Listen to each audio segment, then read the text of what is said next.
2, 1, action. Hello, this is Monique Hoggard with the Shades of Grey podcast.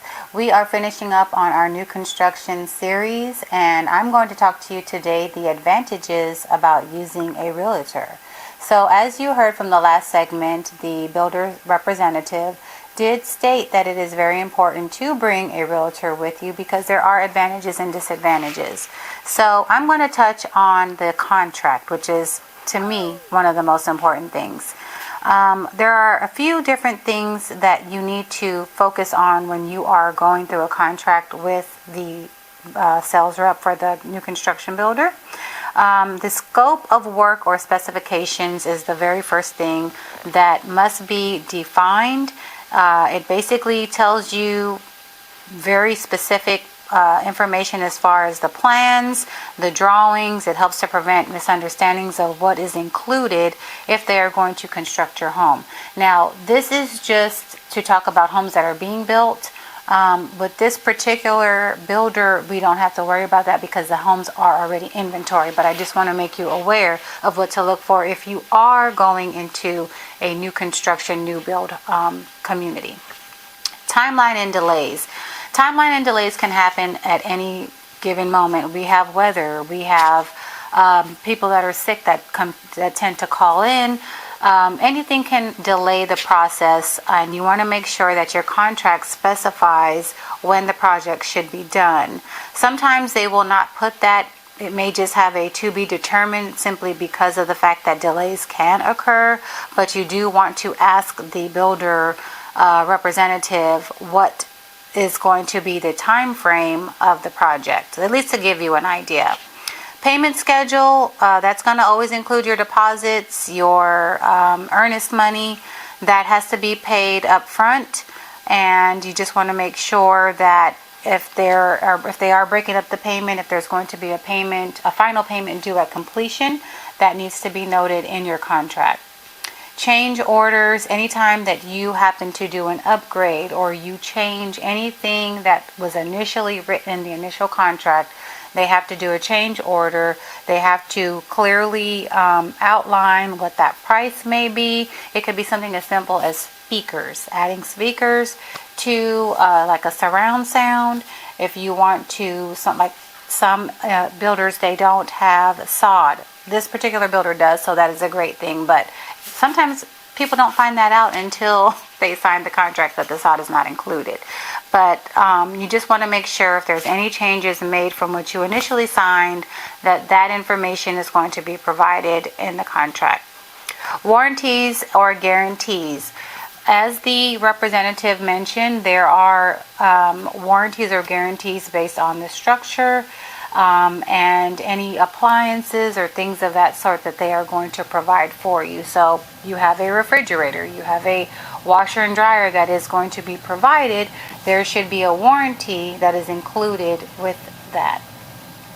Quality control and inspection. So whenever you bring a realtor with you, that does have a inspection process with that home or that community, we are going to walk through. We're going to make sure that anything that needs to be done is taken care of before you go to closing. It's very important that this is handled before closing because 9 times out of 10, if you do not address that issue and it's not corrected or fixed, it's not going to get done. And you don't want to have an extra bill on your hand because those items were not taken care of prior to closing. Permits and approvals. So permits is one of the things that can delay the process of your home being built. The permits have nothing to do with the builder, it has to do with the city. So sometimes it's just a waiting game and waiting to find out when those permits have been approved by the city, the inspections, or from local authorities. Termination and dispute resolution. You want to make sure that there is a clause in your contract that states if there was any type of negligence or why a party can terminate the contract and what happens when that does happen. If there has to be some type of resolution, if there has to be an attorney involved, you want to make sure all of that is outlined in your contract. under your termination and dispute resolution. Insurance and liability, that is going to be specific insurance is going to be required from a contractor as well as the buyer. So if there is something that occurs where maybe there was a slip and fall or the contractor got hurt on the job, you want to make sure that that coverage protects in case of an accident or incident of that sort. Indemnification is basically stating that one party is going to hold harmless another party. We hear that in insurance all the time, whether we have a homeowner's insurance policy, an auto insurance policy. Well, the same applies with your home being built. You want to make sure that any types of claims, damages, or liabilities resulting from the construction project, you want to know who is going to hold who harmless.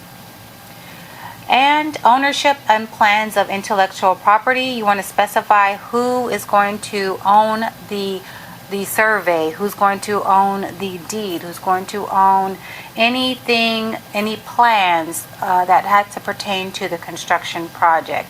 So when we talk about having a realtor with you, these are just some of the things that are in a contract that the builder representative is not going to go over with you.